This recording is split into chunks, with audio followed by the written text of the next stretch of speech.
Hello, and welcome back to Story Collider's Stories of COVID-19. I'm your host, Artistic Director Erin Barker.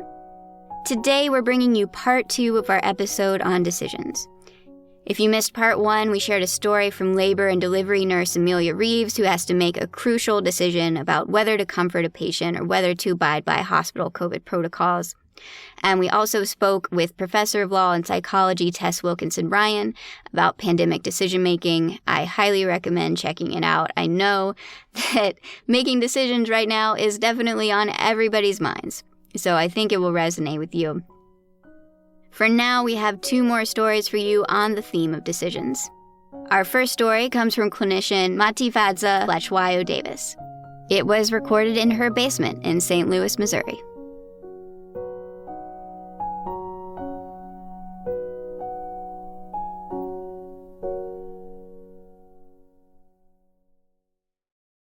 So it's March 2020 and coronavirus is upon us. I'm an infectious diseases doctor, so I'm running around going to meeting after meeting because we're faced with leading the charge. I'm also trying to stay up to date with scientific articles, but there's scarcely any data. I'm trying to answer all the texts coming into my phone from panicked family members and friends, some I hadn't even spoken to in over 10 years. But I'm also 7 months pregnant. And let's just be very clear here. This is not the radiant, glowing, oh, look at her, she's so beautiful, 7 months. This is I feel fat, I'm very wide, my back hurts all the time. Not a day goes by that it doesn't hurt. And I really need someone to take this baby out of me immediately. Thanks. So on top of that, I'm grappling with how to reconcile my pregnancy and my work because, like I said, there's no data and no conclusive recommendations. Thank God for my obstetrician, Dr. Philpott, because he makes it black and white. He's like, no seeing patients for you for the rest of your pregnancy. He's like, you have higher risk. You're an infectious disease doctor. So I'm like, how do I do this? I have to figure this out with my bosses. So we come up with a plan for me to focus the remainder of my time on telehealth.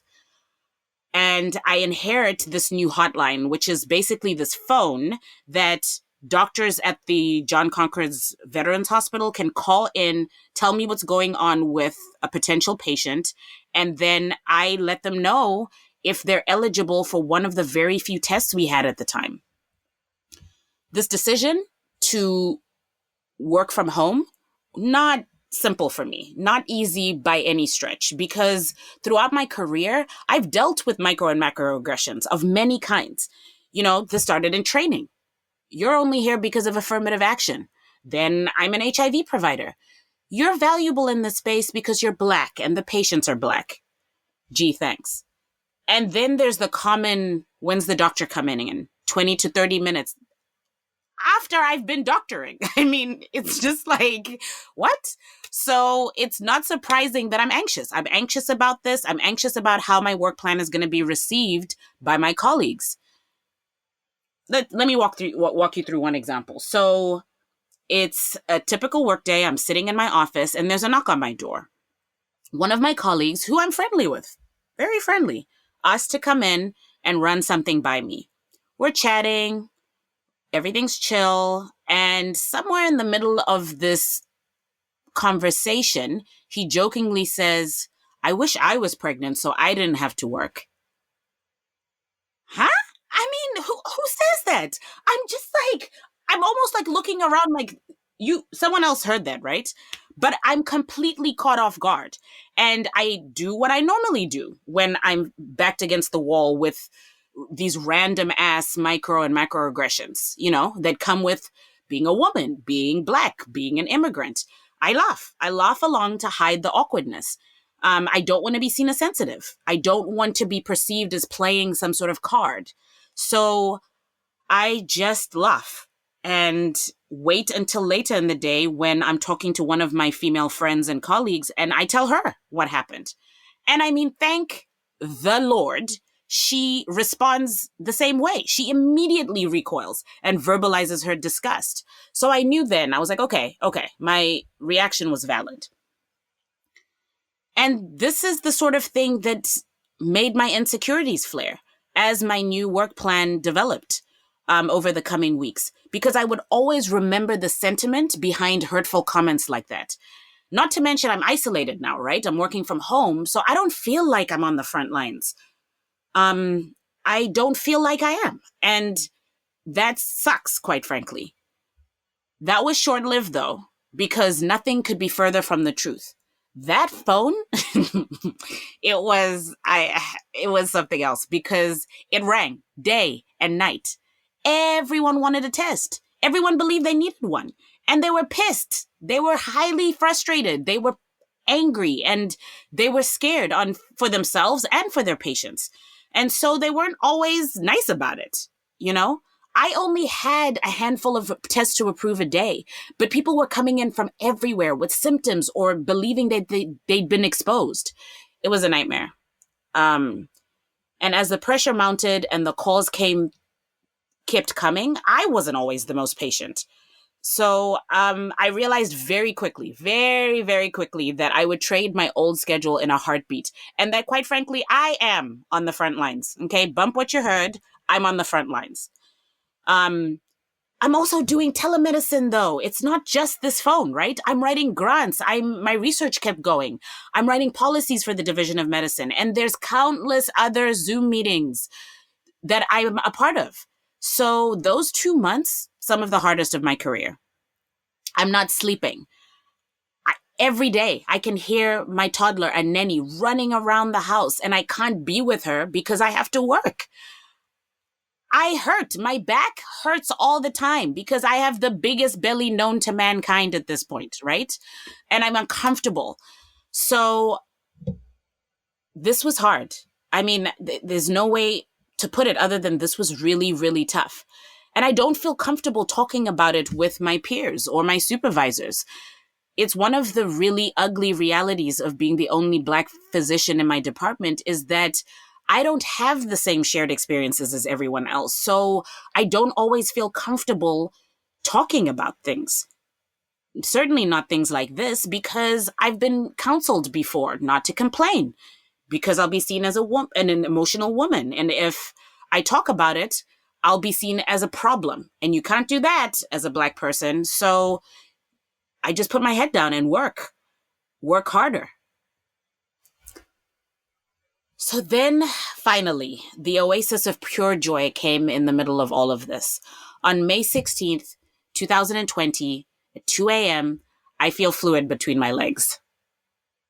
You'd think it would be obvious, but no, not to me. I panic. I'm in denial. You wait for this day for 9 months, and then it comes and you're like, hell nah. So I wake my husband up, and he says, it's time to go. Let's go. It's go time.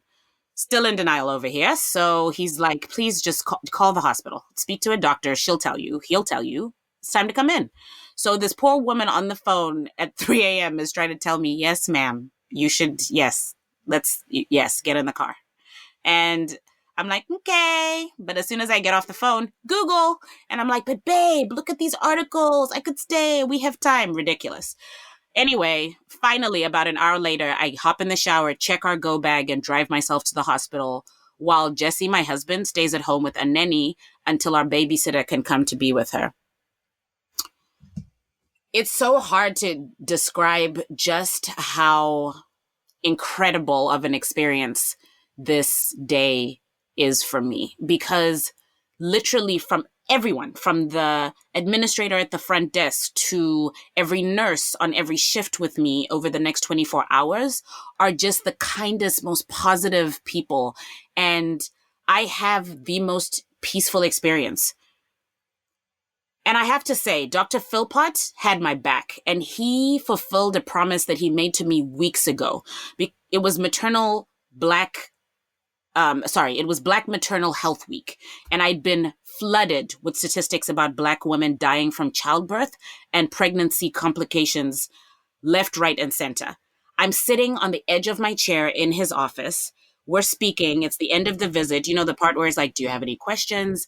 And I'm insecure. I don't want to talk about it. Me and him usually have a very light, joking banter. And this was serious for me. This was scary for me. And I sit there and I look him in his eyes. I have tears welling up, but I don't want to cry. And I tell him everything I've been reading. I'm telling him about how Black women are dying at these higher rates than white women and how scared I am that will be me. And he listens. You guys, he's so good, man. He listens, he looks me in my eyes, and he simply says, I got you. And he meant it. Because on this day, on the day that I got to have our baby girl, he came in from home on his day off, joking and laughing, and walks in the room, and I think he could see Naniso's head literally there, and he's like, oh shit, let's do this. And 3 pushes later, like a G, she comes out. It was incredible. It was smooth. It was beautiful. I was filled with gratitude. So we submerge ourselves into our new normals as parents of 2. You know, I've got a 3.5-year-old and I've got a newborn who chows every 2 hours. I mean, she doesn't miss meals, guys. It's every 2 hours. So I didn't think that anything could rock me from this bubble that we were in. And then George Floyd happened. I couldn't watch it first. I'm not going to lie. I was like, no, I'm not watching. You can't keep doing this to Black people where we just continue to have trauma after trauma after trauma. And on top of that, I've just had a baby. Can I have this moment? Like, come on, man. No. So I'm not watching. And I didn't trust it. I didn't trust it to be more than pain on behalf of the Black community again, meeting this fleeting righteous indignation with the selfies and the hashtags. Nah, man, you can keep it. But as the days mounted, the movement intensified. The protests grew and they spread across the nation, across the world. I couldn't believe it. It was different this time, and I can't tell you why. I don't know if it was the visual, if it's the knee on the neck, if it's the pandemic. I don't know. Maybe it's all of it. But I do know that one night I put Naniso down. You know, she's beautiful. She's peaceful. She's in her crib, and Jesse's sleeping next to me on the other side. And I popped them in. I popped the headphones in, and on my phone in the dark, I watch it. I watch in horror for 8 minutes and 46 seconds as a Black man is murdered in broad daylight. I feel sick. I feel sick to my stomach. I'm sad. I'm scared. I'm pissed. I mean, what the fuck? And I'm tired of this shit. And I feel hopeless. And I can't go back to sleep. I just lay there until 2 hours later, Naniso starts crying again to be fed. It's that day that I was done. I found my voice. I stopped questioning myself. I stopped questioning the validity of my experiences in society as a Black immigrant woman. No more. I'm going to speak out against injustice, against systemic racism that's impacted my professional and my personal life for years now, about my very valid experience. Because my voice matters. That's what I know now. Because Black lives matter. And because who I am and what I bring to the table, they all matter.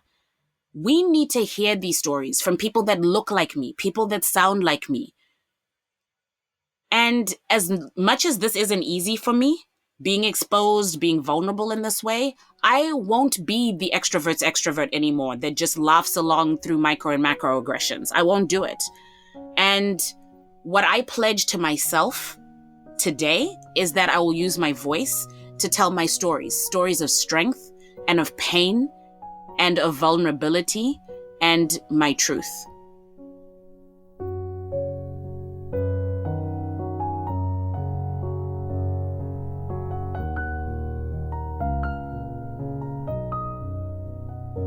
That was Matifadza Hlatshwayo Davis. Mati completed her internal medicine residency at University Hospital's Case Medical Center. She's a clinical instructor at Washington University School of Medicine and an associate program director of the Division of Infectious Disease Fellowship Program. Her passion for community engagement, diversity and inclusion, and patients living with HIV culminated in her becoming the co-chair for the Fast Track Cities Initiative in St. Louis. Thank you so much for sharing this story, Monty. You'll notice over the course of this series that the murder of George Floyd is almost as much a part of these stories as COVID-19 itself. This past summer, we experienced the confluence of two major earth-shattering events that will change us forever as a society. And they feel kind of inextricable at times. So as we document this time, we know that this aspect of these past few months is just as important, particularly given the difference and impact on marginalized communities. Before we move on, I just want to give a quick reminder that Story Collider hosts monthly online storytelling workshops. If you're looking to develop your storytelling and communication skills or find a new community during the pandemic, I highly recommend checking them out. Registrations are now open for January courses. Find out more at storycollider.org/workshops. And if you're listening to this series thinking that you have a story about how the pandemic has affected you in a big or small way, get in touch. You can send your story pitches to stories@storycollider.org, or you can pitch through the form on our website. We would love to have you as part of our next COVID-19 series. What's the best way to learn a new language? Immersion. But sometimes that's not in the cards. But you can still learn a language the second best way, and that's with Babbel. Now, I might only be 1 week into learning German with Babbel, but I'm so excited to start being able to speak German with my mom. With Babbel, you can learn everything you need to have real-world conversations, and all it takes is just 10 minutes a day. One study found that using Babbel for 15 hours is equivalent to a full semester at college, which is bonkers. But Babbel is conversation-based learning with science-backed cognitive tools like spaced repetition and interactive lessons created by real language teachers and voiced by real native speakers. So here's a special limited-time deal for our listeners. Right now, get up to 60% off your Babbel subscription, but only for our listeners at babbel.com/story. Get up to 60% off at babbel.com/story. Spelled BABBEL.com/story. Rules and restrictions may apply. Our last story on the theme of decisions is from lab director Myra Kunas.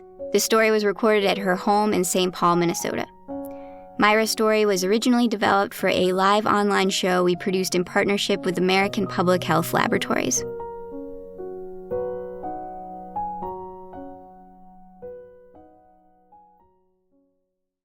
Memorial Day in Minnesota signals rebirth after a long winter and really just something to look forward to.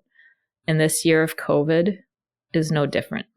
But I find myself spending Memorial Day working in the lab rather than enjoying the beautiful warm day, building yet another multi-million-dollar budget to support my public health lab's response to COVID.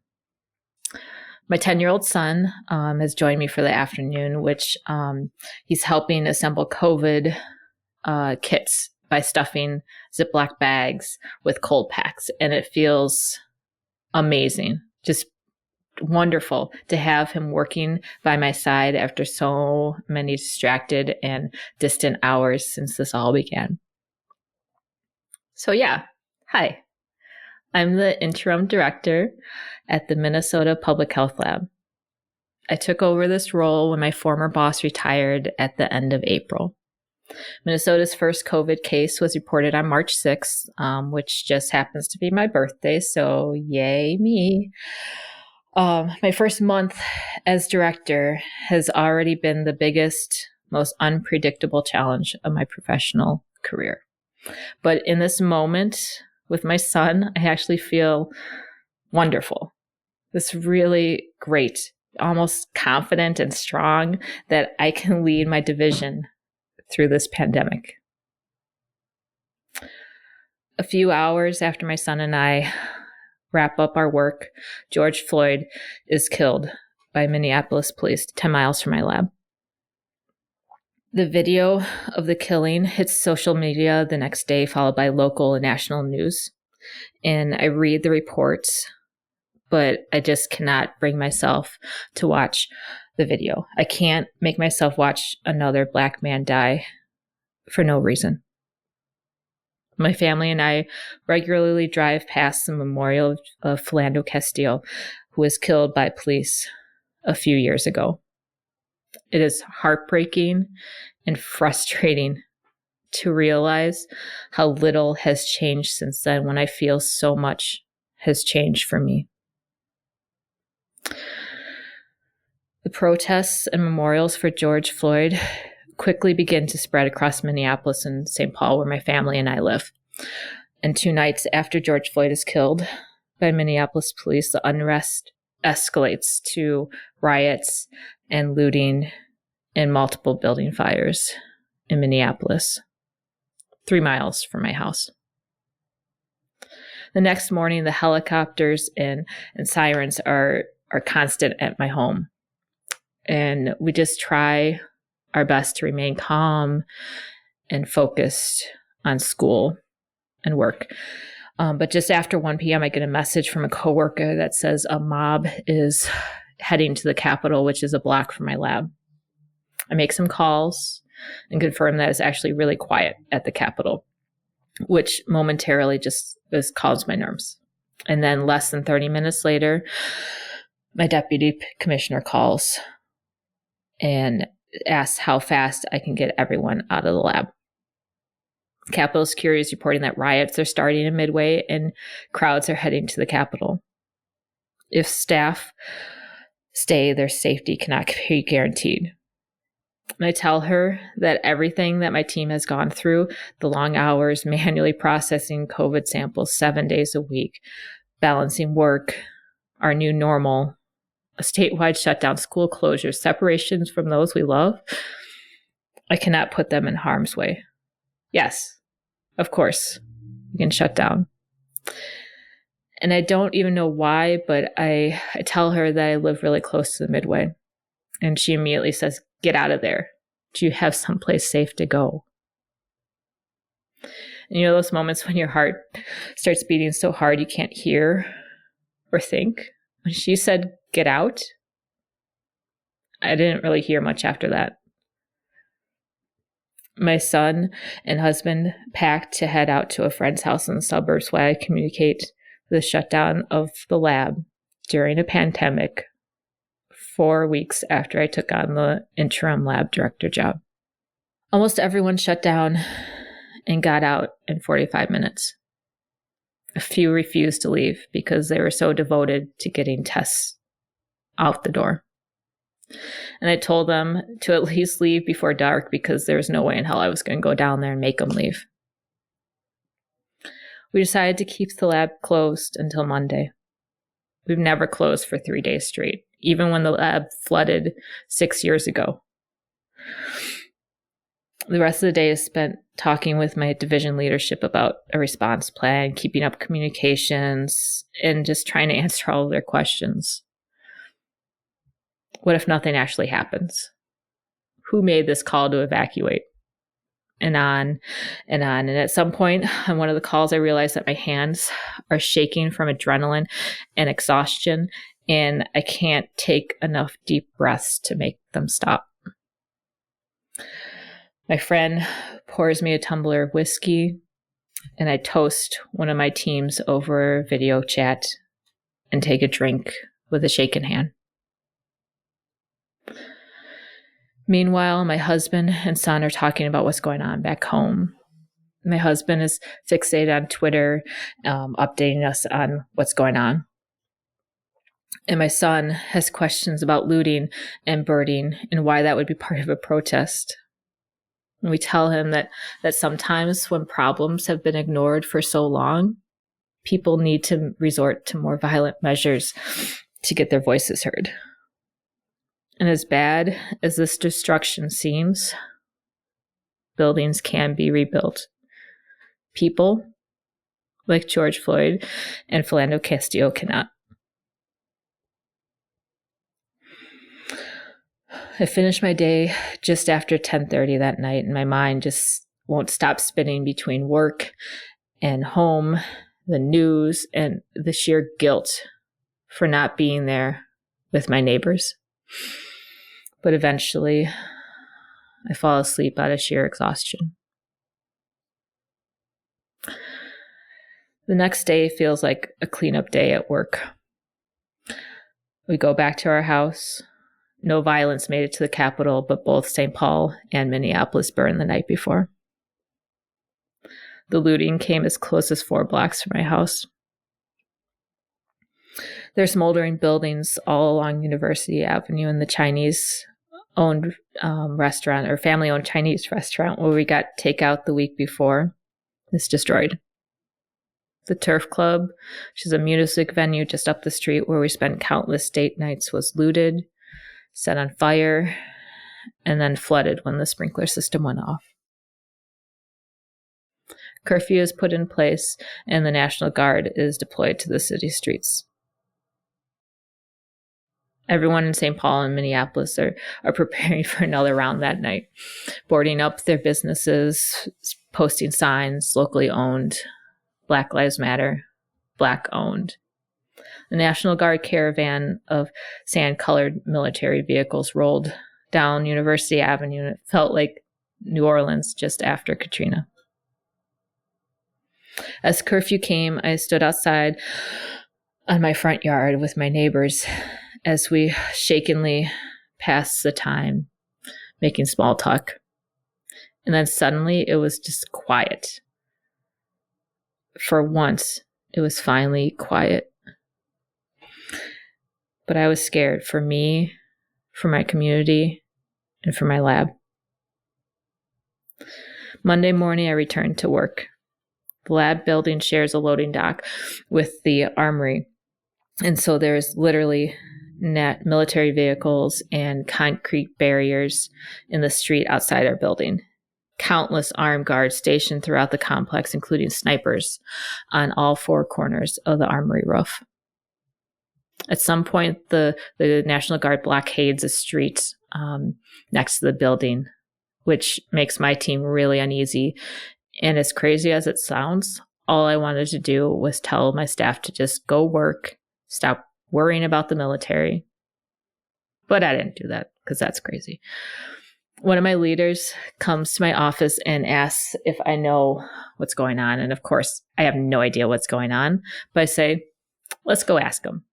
We grab our masks, we head up the sidewalk, and as we get closer and closer to a man and woman in full fatigues holding rifles, I feel my body wanting to run back to my lab door. I don't want these people here with their guns, and I do not want to ask them what they're doing. But my team is scared, and this is the only way I know how to get some answers. So I keep walking.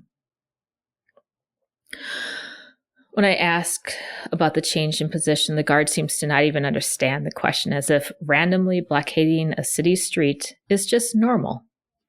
And as she struggles to hold multiple lunches in styrofoam containers, chips, and a rifle, I realize that we're all just doing the best we can in the jobs we choose. I go back to the lab and tell staff it's just going to be fine. Everything's fine. The military are here to help keep the peace. And I don't know if I believe it, but I say it over and over again.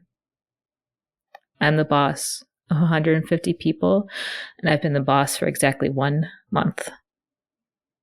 I need to be there for my division and my family when they're scared, and I can tell them what I want to believe, even if I'm scared too.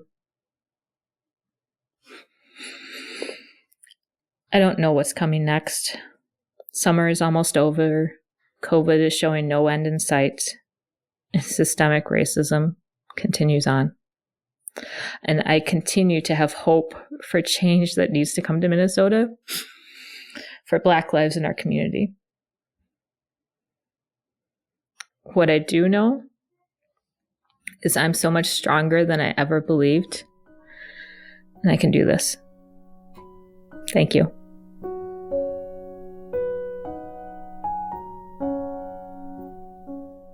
That was Myra Kunas. As we heard, Myra has been the interim lab director for the State of Minnesota Public Health Lab since May 1st, 2020. She has worked in private and public labs since obtaining her Master's of Science degree in Earth and Ecosystem Sciences from Tulane University. She finds her groove with quality assurance, safety, process improvement, finance, IT, customer service, and operations. Or, she says, pretty much what most lab staff avoid like the plague. The Story Collider is so grateful to Mati and Myra for sharing their stories. The Story Collider is also very grateful for the support of Science Sandbox, a Simons Foundation initiative dedicated to engaging everyone with the process of science. This podcast series is produced by me, Erin Barker, with assistance from Story Collider's Deputy Director, Nissa Greenberg, and Senior Podcast Editor, Jen Chen. Special thanks goes out to Story Collider's board, our Operations Manager, Lindsay Cooper, and our new Interim Executive Director, Leslie Griesbach-Schultz, without whom none of this would be possible. The stories featured in today's installment were produced by Eli Chin and Emma Yarbrough, respectively. The theme music is by Eva Gertz of the Fulton Street Music Group. Stay tuned for our next episode, Connections, on Friday. Until then, this is Story Collider signing off. Stay safe, wash your hands, wear a mask, love each other. Thanks for listening.